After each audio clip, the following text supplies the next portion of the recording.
Salut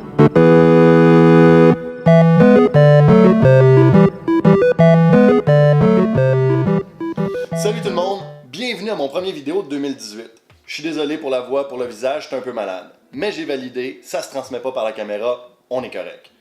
Donc je voulais commencer avec une question. Qui a passé le plus de temps sur Terre? Les humains ou... Avez-vous entendu? OK. Donc, qui a passé le plus de temps sur Terre? Les humains ou les... Je suis pas fou, vous avez entendu? Ça y est, j'ai trouvé le coupable. C'est Newton, notre tyrannosaure rex de compagnie. Newton voulait poser la question avec moi.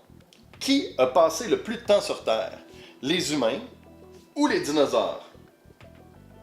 J'ai ici une règle à mesurer. On va s'amuser à représenter graphiquement le temps. À cette extrémité-ci de la règle, c'est le présent. Dépendamment à quel moment vous écoutez cette vidéo, votre présent est un peu différent du mien. Mais pour l'échelle actuelle, ça n'aura pas d'importance. Donc l'échelle en question, c'est 1 cm équivaut à 100 ans. À la ligne de 1 cm, ici, on recule de 100 ans. Qu'est-ce qui s'est passé dans le premier centimètre? Il s'est passé quand même pas mal d'affaires. Première des choses, vous êtes très probablement né dans ce centimètre-ci. En tout cas, moi, oui. Si vous écoutez cette vidéo sur un écran de cellulaire, les cellulaires ont été inventés dans ce centimètre-ci. Peut-être que vous écoutez la vidéo sur un écran d'ordinateur. Les ordinateurs, les jeux vidéo, la télévision, l'Internet au grand complet a été inventé dans ce centimètre-ci. Si on prend les 2 premiers centimètres, ça englobe la révolution industrielle au grand complet. Pratiquement tout ce qu'on considère comme faisant partie de la vie moderne s'est passé dans ces 2 centimètres-ci. Au niveau des inventions, ça englobe la radio, la photographie, la voiture, l'aviation. Au niveau de l'histoire, c'est les 2 grandes guerres qui se sont passées dans ces 2 centimètres-ci. Ça paraît si loin, et pourtant, c'est juste à côté. C'est pas à côté? C'est juste les 2 premiers centimètres. OK, on va essayer quelque chose. Souvent, on associe la découverte de l'Amérique à Christophe Colomb, ici, au 5e centimètre. La construction des grandes pyramides d'Égypte s'est faite il y a plus de 4500 ans, au centimètre 45. Wow! On disait que tout ce qui fait partie de la vie moderne s'est passé dans les 2 premiers centimètres, et là on est rendu à 45 cm. Si on veut aller au début de la civilisation humaine, il faut se rendre à 1,20 m.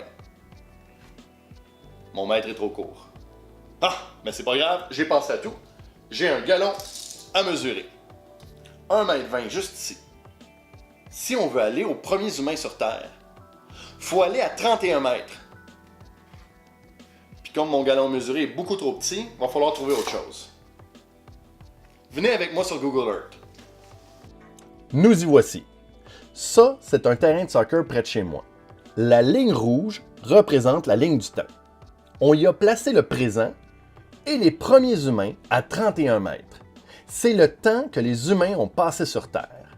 Maintenant, si on veut aller voir la fin des dinosaures, il va falloir faire un vol de 6,5 km pour en arriver juste ici, là où les dinosaures nous ont quittés.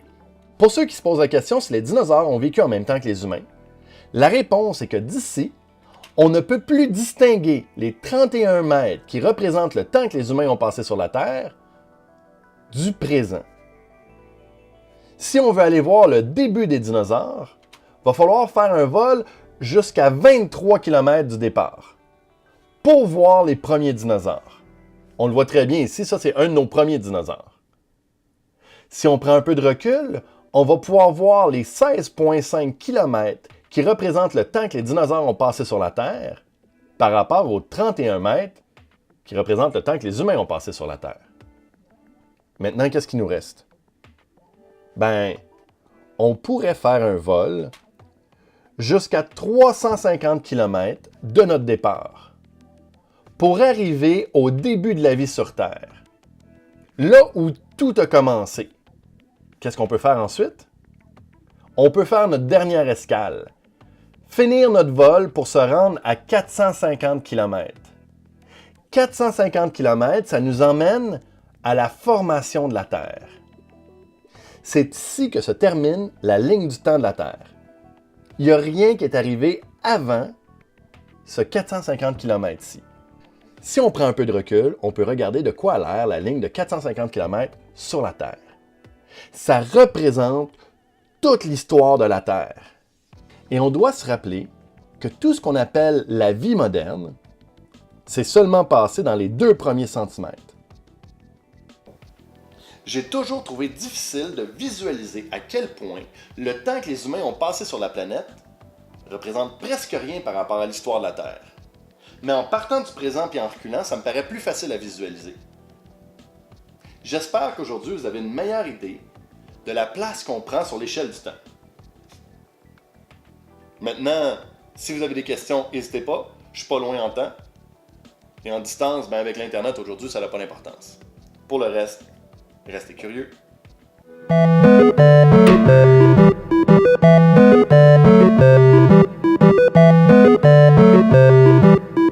Salut tout le monde! Salut tout le monde! Salut tout le monde! Bienvenue à mon premier vidéo de 2017. Je voulais comme... On est en 2018, fait que c'est pas mon premier vidéo de 2017, ça va être mon premier de 2018.